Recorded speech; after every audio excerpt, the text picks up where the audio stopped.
counter tariffs against this rhetoric coming out of the White House.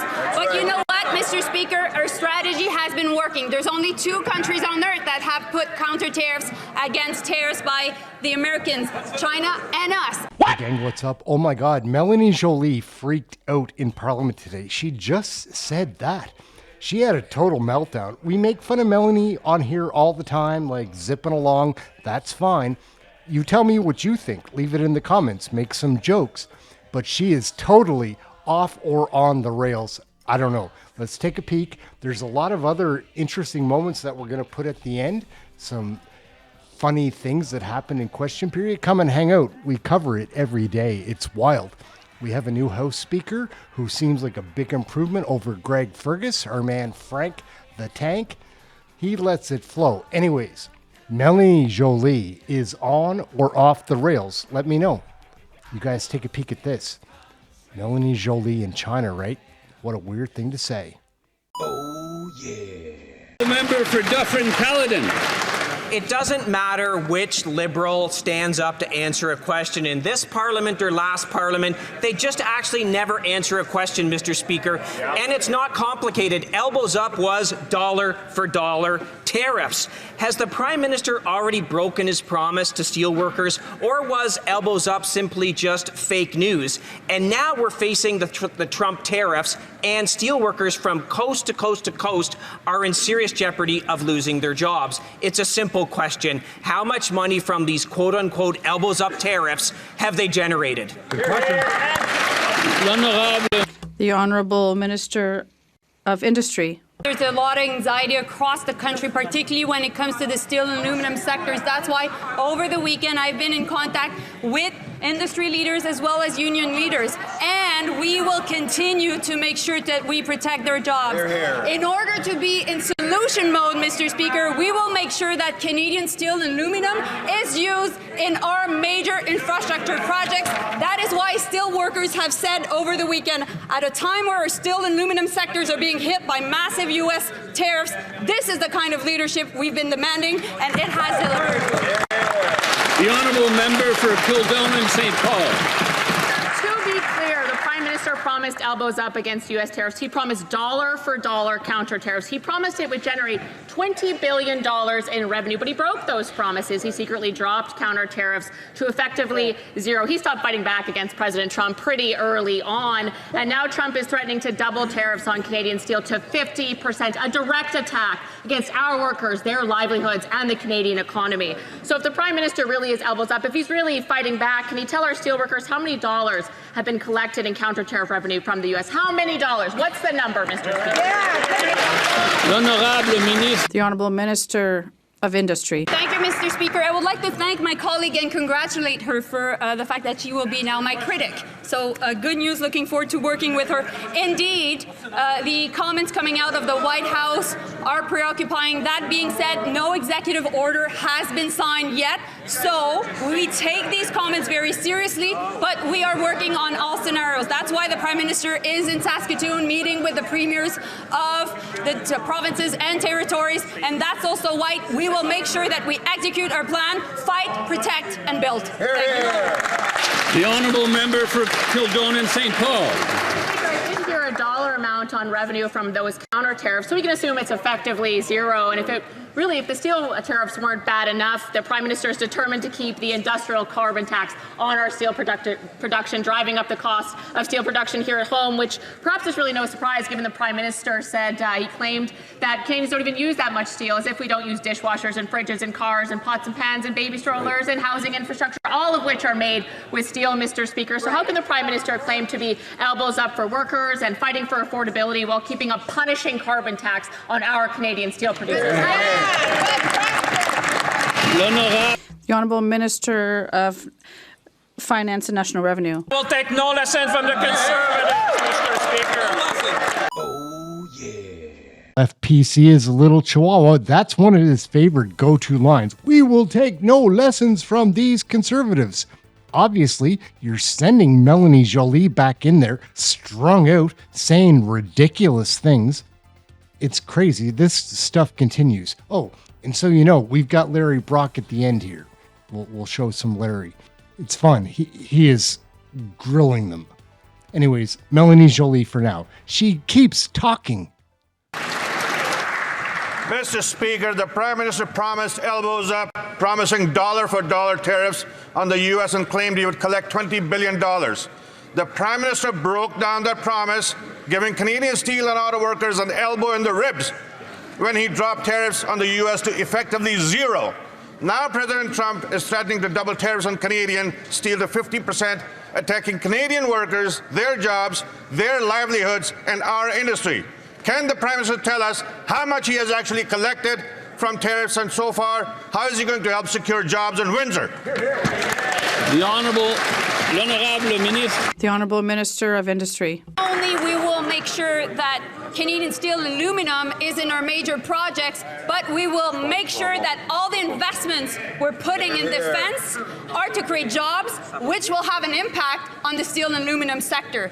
And that is why the United Steelworkers mentioned, at a time where our steel and aluminum sectors are being hit by massive U.S. tariffs, this is the kind of leadership we've been demanding, and that has been delivered by this government. Thank you. She's going to say that Canada is doing the right thing, partnering up with China to take on the United States. I don't think this is going to resonate with very many Canadians, even Liberals that just voted Liberals. Do you think that we should be teaming up with China to take on the United States? Come on, guys. Whew. Oh, yeah. Surprised they can't give us a number. And now Trump's 50% tariffs on steel will shut down our plants across our country. Thousands of jobs are on the line. Layoffs have already started in Oxford. There is anxiety on our floor shops and our kitchen tables. And it's not just Trump's tariffs that are killing jobs, it's also the Liberal industrial carbon tax. That's right. If the Prime Minister can't get a deal with Trump on tariffs, will at least give our workers a fighting chance. Remove the Liberal industrial carbon tax today. The Honourable Minister of Industry. Mr. Speaker, we know that we need to make sure that we fight back with strong counter tariffs against this rhetoric coming out of the White House. But you know what, Mr. Speaker, our strategy has been working. There's only 2 countries on earth that have put counter tariffs against tariffs by the Americans, China and us. And by the way, today the U.S. Chamber of Commerce said that this threat of 50% tariffs in the steel and aluminum sector was completely unacceptable. We will work with our allies within the American society, and we will make sure that we fight back. The Honourable Member for Abitibi Ms. Cpac. Oh, yeah. One of the funniest things is how satisfied she looks about herself when she sits down. And then we see her later on in question period almost sleeping. It's crazy. She needs another bathroom trip. In the meantime, we've got Larry Brock. He's back. We've been missing Larry Brock here. He's one of the most engaging politicians on Parliament Hill, in my opinion. And he hammers he hammers the Liberals here. It would seem like the Liberals are acting up, like just trying to distract from what Larry's message is. But the House Speaker handles it pretty well, and he's a Liberal, just a seasoned one. He might have been around before they were corrupt. Brantford, Brant South, 6 Nations. Mr. Speaker, the Prime Minister just handed the keys to his government to Marc-Andre Blanchard, Trudeau's UN ambassador and now his chief of staff. This is the guy who wants to invest in killing oil and gas and do it.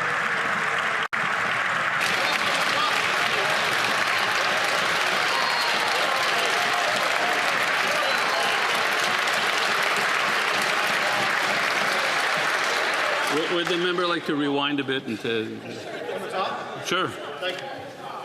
Mr. Speaker, the Prime Minister just handed the keys to the government to Mr. Blanchard, Trudeau's UN ambassador, now his chief of staff. This is the guy who wants to invest in killing in oil and gas. Where are the claps? And do it through Brookfield. Right. Who else worked at Brookfield? Anyone? Well, it was the Prime Minister himself. Why is the Prime Minister surrounding his government with Trudeau loyalists who want to shut down Canada's energy sector? And is that why he still refuses to publicly disclose his Brookfield assets? The Honourable Government House Leader. Mr. Speaker, first of all, we welcome the appointment of a new Chief of Staff in the Office of the Prime Minister. Mr. Blanchard is a great public servant, a great Canadian who has had a stellar career in the private and the public sectors, and we welcome back to public service. And as for the Prime Minister, he follows, as all members must, the most stringent code of ethics for elected members in the world, and the Prime Minister will obviously continue to comply with all of the rules. Hear, hear. Honourable Member for Brantford, Brant South, Six Nations. Not just the energy sector under threat, it's public safety too. While the Prime Minister's new Chief of Staff is hell-bent on shutting down oil and gas, he's also brought back David Lametti as Principal Secretary, the same failed Justice Minister.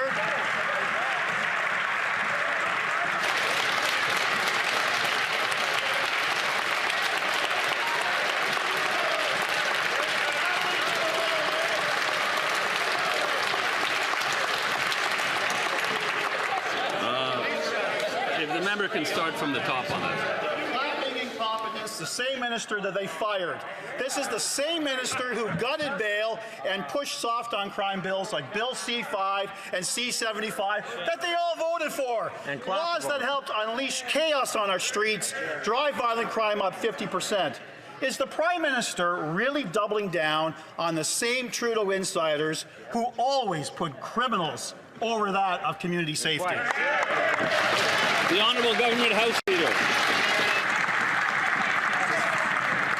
There seems to be a very odd fixation on the personnel decisions in the Prime Minister's office. The obvious accountability is done in this House, as the member well knows, and he can ask any question that he wants to any minister of this House without impugning people that aren't here. But Mr. Lametti, for his part, a great former parliamentarian, a great Italian Canadian, a distinguished person who is entering public service. These people should be celebrating that great Canadians are prepared to step up and enroll for public service and serve Canadians. Oh, yeah. The good news is, guys, Larry Brock is back. He is the shadow minister of the Attorney General. Like, he's a heavy hitter minister of justice, shadow minister. But the bad news is that we've got, like, House Leader MP McKinnon, and he is hard to watch at best. Anyhow, my name's Aaron. We watch Canadian Question Period every day. Come and check it out. We've got a great chat room, a fun community. Just seeing what's going on in Canadian politics. There's no other spot like Question Period to take it in. Anyways, come and join us for one of the shows. Like, share, subscribe. Thank you very much for watching this video. We'll catch you next time. Happy to see Larry Brock back. What is wrong with Melanie Joly? Oh my God. And Steve McKinnon too.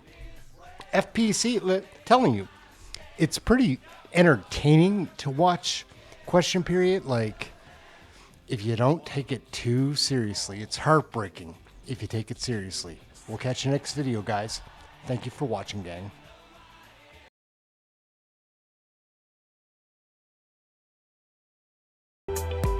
Consult a doctor before using anything in the nose after using cocaine.